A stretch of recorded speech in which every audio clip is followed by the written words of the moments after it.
Per i sottotitoli italiani premere qua.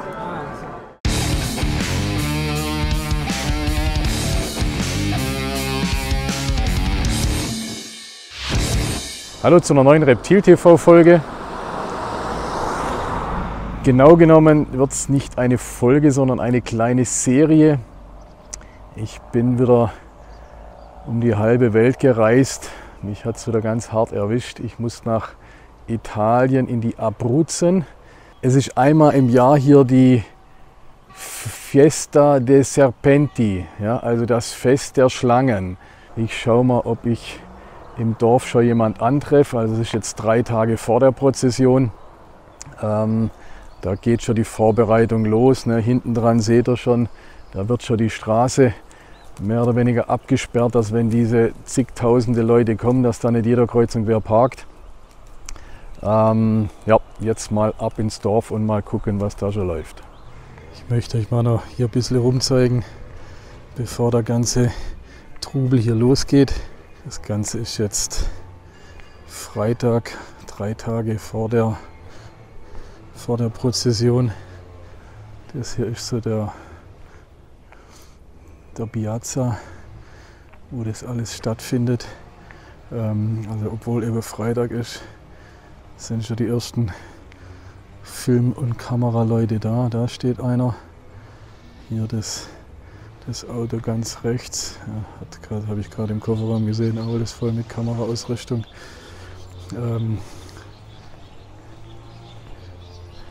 Also es ist doch tatsächlich ein Rieseninteresse dran. Jetzt gehen wir mal kurz in die Kirche rein. Hier links haben wir den Hauptakteur,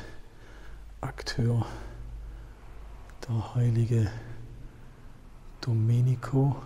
Also wirklich alles hier in dem Dorf dreht sich um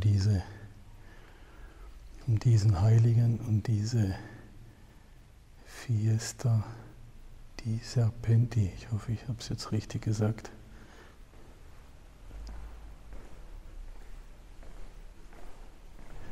Die Dorfkneipe hat einmal im Jahr den großen Zahltag.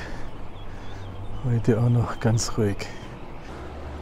Hier sehen wir es auch noch mal ganz gut auf dem mittleren Plakat.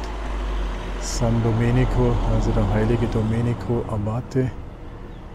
Il rito dei Serpari. Serpari sind die Schlangenfänger, also das Ritual der Schlangenfänger, würde ich es jetzt übersetzen. Noch kurz die Umgebung zeigen. Also wir sind hier mitten in den Abruzzen, circa 1,5 Stunden von Rom entfernt. Da oben auf den Bergen liegt zum Teil noch Schnee. Ich bin hier im Office vom Giampaolo, ich zeige ihn euch. Jetzt kommt gerade einer von den Serpari, von den Schlangenfängern, so ein junger Kerl. Hat hier mehrere Beutel. Also die werden hier alle gechippt. Giampaolo, die Schlange hat jetzt einen Chip vom letzten Jahr oder schon von früher? Du kannst jetzt nachschauen, von wann? Okay, also die war schon mal da. Alle Schlangen, die gefangen werden, werden hier vorgestellt. Und als erstes wird überprüft, ob sie schon einen Chip haben. Wenn sie schon gechippt sind, wird es dokumentiert. Wenn sie noch keinen Chip haben, kriegen sie einen Chip injiziert. Hier der Kollege tut noch Blut abnehmen. Giampaolo, ihr nehmt Blut ab bei jedem Tier, ja? Und da wird jetzt dieses Jahr ist eine Besonderheit. Also eine Universität hat ein Interesse wegen einer Krankheit und Leishmaniose und so weiter. Okay. Auch was anderes, aber das ist dann auch Ziel von dieser, genau, ist eine Besonderheit von dieses Jahr. Okay, also das mit dem Blut macht er nicht jedes Jahr, sondern dieses Jahr von der Universität aus. Auch mehrere Arten und überall in Europa, nicht nur, die sind auch in Afrika gerade gegangen, haben die das auch gemacht. Okay. Ja. Während die hier alle am Reden sind, stelle ich euch kurz den Giampaolo vor. Der Giampaolo hier mit dem grünen T-Shirt. Er hat mehr oder weniger die diese wissenschaftliche oder offizielle Sache hier ins Leben gerufen. Es war 2005, 2006 fing das an. Er war hier im Naturschutzgebiet und hat von dieser Tradition da mitbekommen. Das wurde hier halt, ja, wie gesagt, seit Jahrhunderten, aber mehr oder weniger inoffiziell gemacht. Und er hat das Ganze dann hier ein wenig auf, ich würde mal sagen, professionellere Füße gestellt. Offiziellere hat alles, was hier gemacht wurde, auch wirklich offiziell vom Staat Italien bzw. von der EU erlaubt wird, dass man die Schlangen so fängt, dass man das genau dokumentiert. Wie gesagt, wie jetzt in dem Fall hat die Universität die Möglichkeit, da zum Beispiel Blutproben zu nehmen oder wissenschaftliche Daten zu nehmen. Und das hat alles der Giampaolo initiiert. Das Tolle ist, er lebt in Deutschland, deswegen spricht er Deutsch. Da habe ich es ein bisschen leichter wie mit meinem Minimal-Italienisch, das ich hier rumstammel. Also die Tiere werden gewogen, genau. Erstmal den leeren Beutel zum Tarieren. Und das Interessante, also die 4 Streifennatter, Elaphe quadrilineata, die ist so brav, das ist fast ein Phänomen. Ich weiß nicht, ob die in ganz Italien so brav sind oder nur hier, weil sie so nach dem Motto, ach, dieses Jahr schon wieder, wir werden wieder gefangen, naja, wir werden wieder freigelassen, ob sie deswegen so brav sind. Oder ob das, also ich kenne eigentlich keine Schlangenart, also das schafft der Ball nicht einmal ein Regius, dass er so lammfromm ist und wirklich so lethargisch. Das ist echt phänomenal.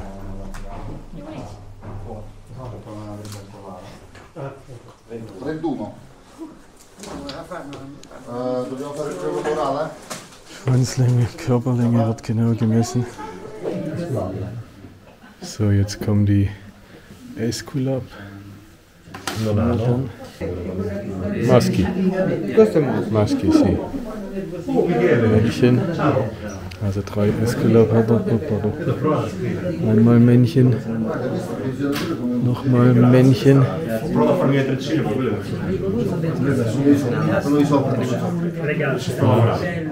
Sieht für mich auch nach Männchen aus.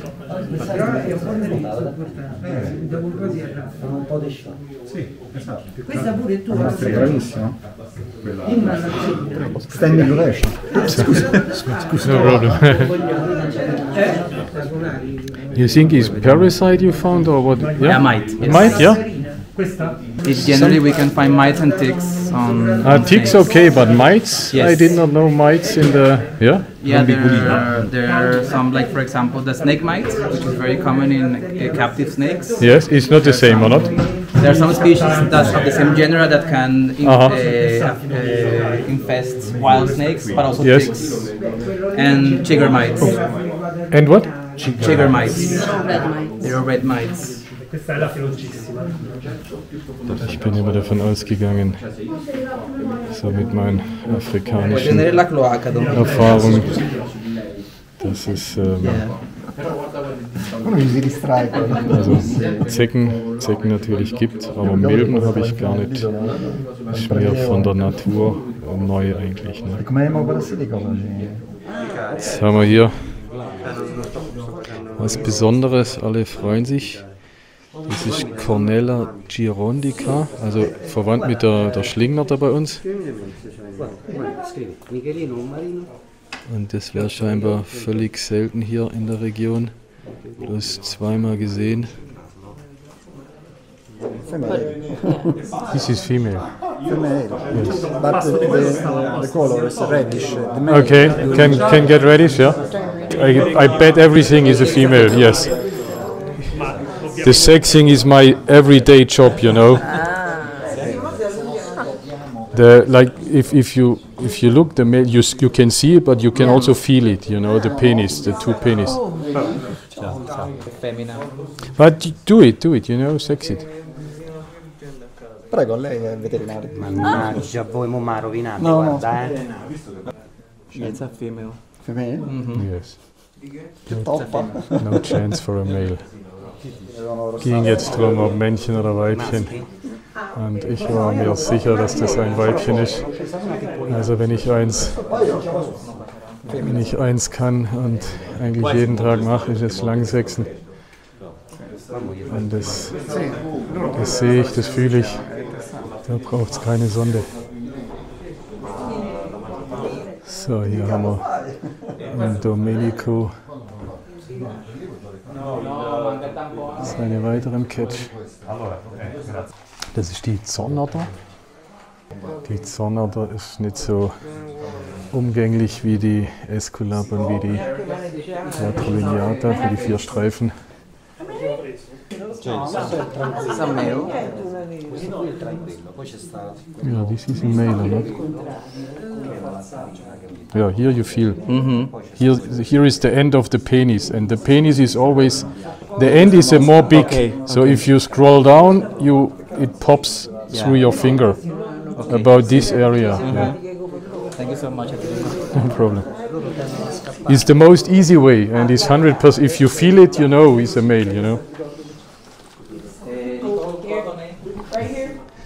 Freue ich mich, wenn ich den hier noch wegen des Schlangensechsen hier herbeibringen kann.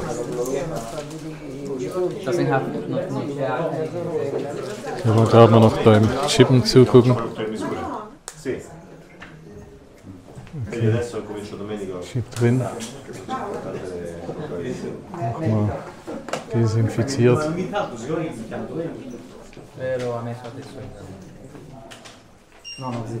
Einmal check. Chip geht. Domenico bringt die nächste Zornader. Gleicher Ablauf. Erst gucken nach dem Chip. Als zweites nach Parasiten untersuchen und nach Verletzungen. Dann kommt Blutentnahme, dann der Darmabstrich und dann das Vermessen, neuer Chip rein. Ja, ich glaube, ich habe nichts vergessen. Was sie auch machen, jetzt schon ein paar Mal gesehen, dass so kleine Operationen durchgeführt werden. Also diese 4 Streifen da hat hier so eine ziemlich tiefe Wunde.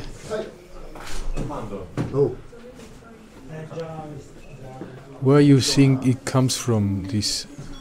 This can be or from, for example, a predator that tried to eat it, and then this is a very old scar because it's already healed. It's just open, so I'm just trying to make it more disinfected. Okay. Dimmi. Okay. Veloce. Yeah, or a cat. For example, here it has also others that are already healed. This is the worst. Aha, also irgendwie Hund, Katze. Oh yes, even the bones. Yeah. No, ma gatto. The ribs.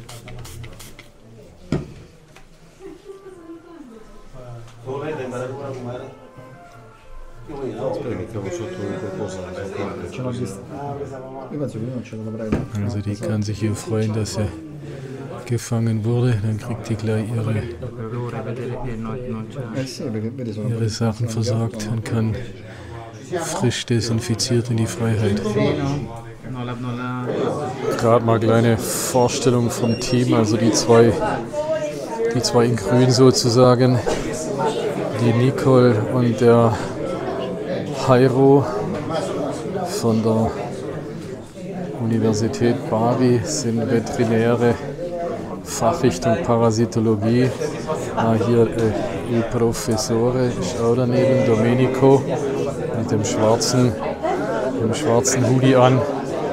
Sein Gebiet ist die Parasitologie in Heimtieren, also jetzt sind speziell Reptilien, Heimtiere allgemein.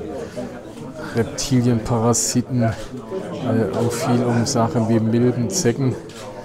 Gucken, vielleicht sieht man es gerade, der Jairo, dass er sich sogar eine Zecke hat auf den Arm tätowieren lassen. Jairo, show me your tattoo of the other side. Quando hai fatto, the enemy. quando ho fatto il prelievo. Guckt hier, da hat er echt sich eine Zecke drauf tätowieren lassen. Hier ein echter Brocken. Also die 4-Streifennatter wird im Extremfall bis 2 Meter oder über 2 Meter sogar. Wenn wir mal hier schauen, hier haben wir sogar fast so ein Prachtexemplar. Ich schätze mal, das ist somit eine der größten. Also 1,40 bis zur Kloake. 33, also 1,93 total. Hier kommt gerade neue Arbeit. So 2 junge Leute hier bringen mehrere Beutel. Also 8 Schlangen hat sie dabei hier. Sind wir mal gespannt, was da so nach und nach rauskommt. Haufen Jungs hier einmarschiert. Wenn ich richtig sehe, alles dem Terrarium, alles Zornattern. Bin mal gespannt, was in dem Beutel ist. Irgendwas mit Tupfern, ich glaube, das ist irgendwas Neues heute, habe ich noch nicht gesehen. Freue ich mich drauf, was da rauskommt. Ich hatte schon Bedenken, dass dies Jahr vielleicht wenig Schlangen sein werden, weil das Wetter wirklich dieses Jahr überhaupt nicht mitspielt. Es ist nach wie vor kalt. Aber das sieht heute schon mal vielversprechend aus, sonst bleibt morgen noch der ganze Tag. Also ich denke, da wird einiges zusammenkommen und hier. Wie gesagt, das Mädel hat, glaube ich, alles im Griff, die ganzen Jungs. Wenn ich das richtig einschätze, ist das hier wegen Familie. Hier sitzt Familienoberhaupt, glaube ich. Und das Mädel ist die Managerin von der Family. Hier eine 4 Streifen mit Jugendfärbung. Hat dann noch so die Punkte. Richtig hübsches Tier hier. Interessanterweise auch echt anständig. Ne? Normal sind hier echt garstig. Aber die ist echt überhaupt nicht aggressiv. Hier mal noch ein Grund, wieso das Sinn macht, das Ganze auch für die Kritiker. Da werden die Kiddies werden hier dran gebracht. Ich bin jetzt gleich ein wenig zu spät zum Filmen, also am Anfang wollten die 3 Mädels nicht einmal richtig hinschauen, geschweige denn anfassen. Und wir sehen, jetzt haben wir hier 3 potenzielle Schlangenschützer für die Zukunft. Ne? Letztes Tier des Tages, Natrix helvetica, eine Barrenringelnatter.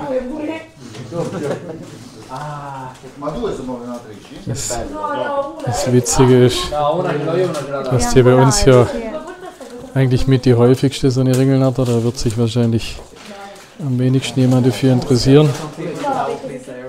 Und hier ist es. This is typical for the Natrix, yeah, they are horrible. Die stinkt leider gleich, ne? Das ist so das Natrix-Symptom.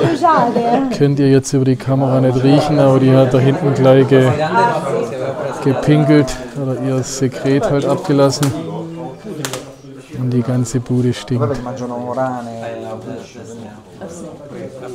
Es ist tatsächlich so, dass die Natrix echt, also so optisch muss ich echt auch sagen, eine der hübschesten Tiere hier ist. Ne? Schöner dreieckiger Kopf. Echt schönes Tier. Hey, aber schade, dass ihr es nicht riechen könnt. Also dann haben wir das Geheimnis auch gelüftet, was in dem Sack war, was so schön gepunktet aussah. eine Natrix. So viel schon mal zu den 2 Tagen vor der eigentlichen Fiesta. Also hier das Schlangen vermessen, wiegen, Parasitenuntersuchung, alles drum und dran. Also das sind alles wissenschaftliche Daten, werden hier genommen für die Universität von Bari. Das sind Veterinäre, Fachrichtung Parasitologie, also sind echte Fachleute, die das hier machen, und die Daten sind bestimmt wertvoll für die Herpetologie. Morgen ist dann der große Tag mit der Fiesta, mit der Prozession. Da freue ich mich echt drauf. Wird rammelvoll, da kommen also je nach Wetter bis über 30.000 Leute. Dieses Jahr haben wir, ich weiß nicht, ob es Glück oder Pech ist, es ist echtes Kackwetter vorausgesagt. Also von dem her müssen wir mal abwarten. Das Gute daran ist, dass dann weniger kommen und ich natürlich, wenn gleich verfilmen kann. Aber es ist natürlich schade, wenn das Ganze bei schlechtem Wetter stattfindet. Ja, dann bleibt mir treu, freut euch auf die Folge mit der Fiesta, mit der Prozession. Also ich freue mich echt drauf. Und ansonsten bleibt mir treu und checkt Kokulo, wenn ihr Zeit habt.